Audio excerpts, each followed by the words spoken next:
Hey everybody, this is Gary, the fist pump guy. Today completes the very first day of my new demo, the 2019 Toyota Rav4 Limited. And today I want to talk a little bit about what I found out about it over one day. I want to talk about the roominess of this new SUV, so if that's a concern of yours or you want to know more about it, you're going to have to stay tuned.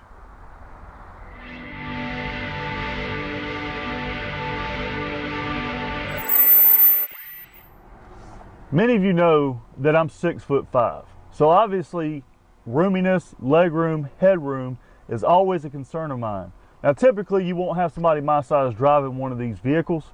However, I do know that there's moms, there's dads, and there's families that actually take these, so I definitely want to talk about that. So in driving one of these, this 2019 RAV4, you're going to want to know something about the room in it. Now, obviously being 6'5", I have to be concerned about how I get in and out and the roominess on the driver's side because I do most of the driving.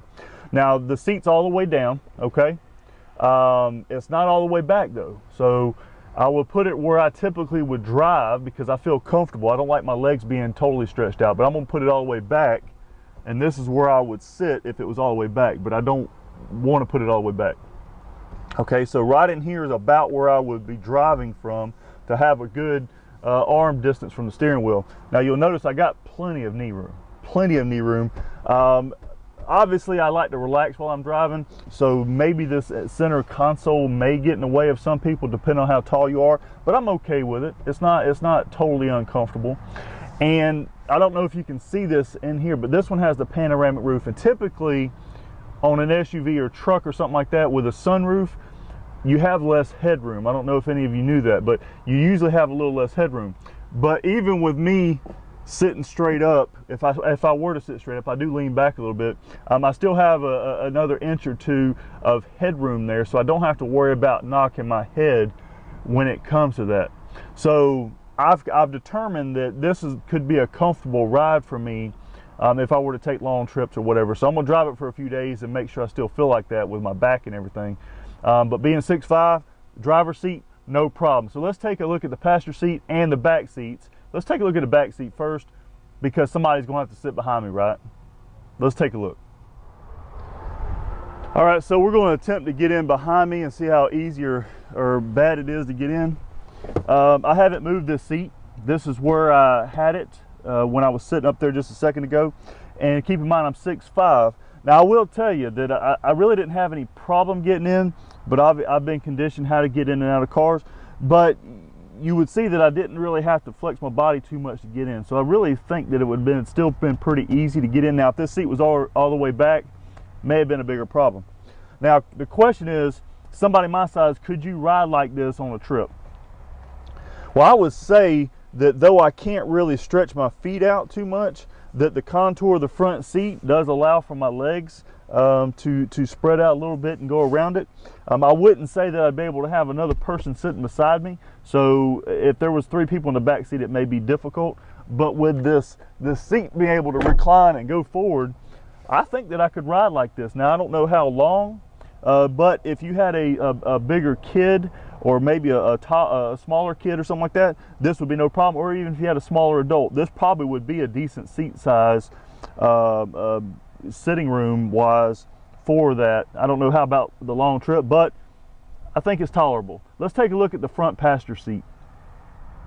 Now, I know the passenger seat can be somewhat of a concern for many people, and this seat right now where it's sitting is where I feel comfortable it being with my daughter sitting behind it in her car seat.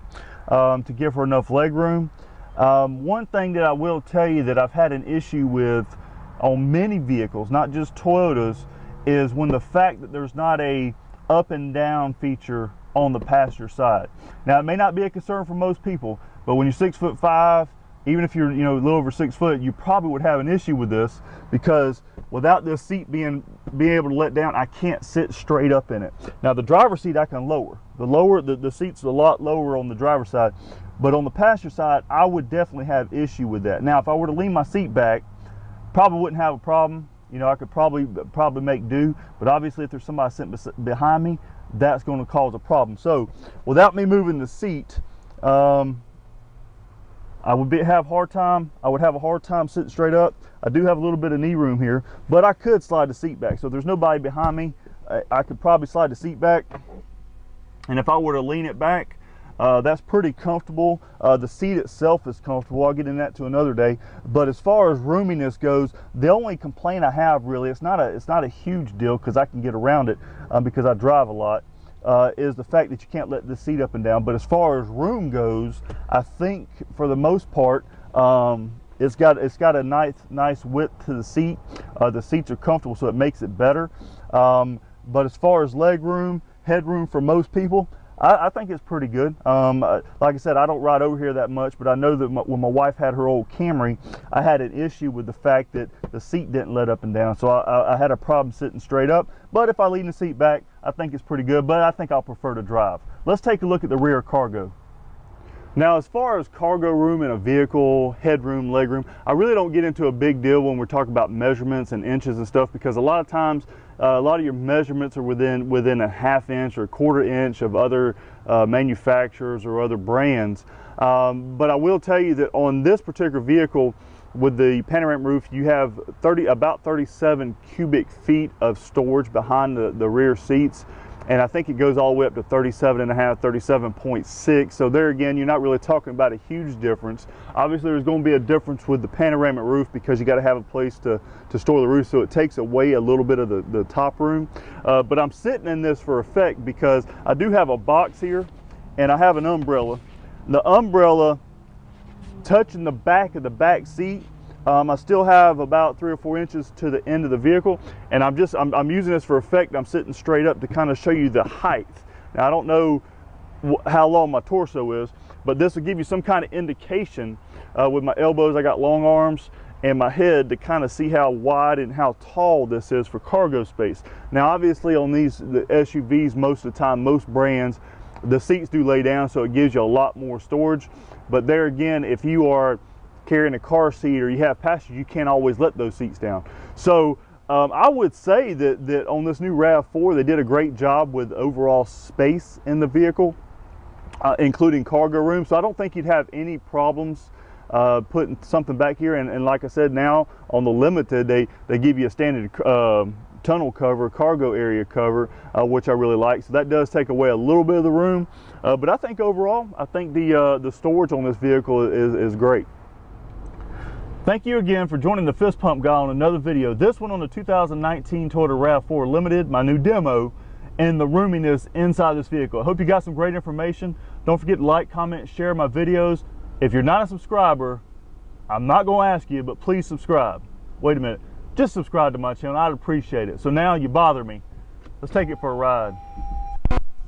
Follow the Fist Pump Enterprise.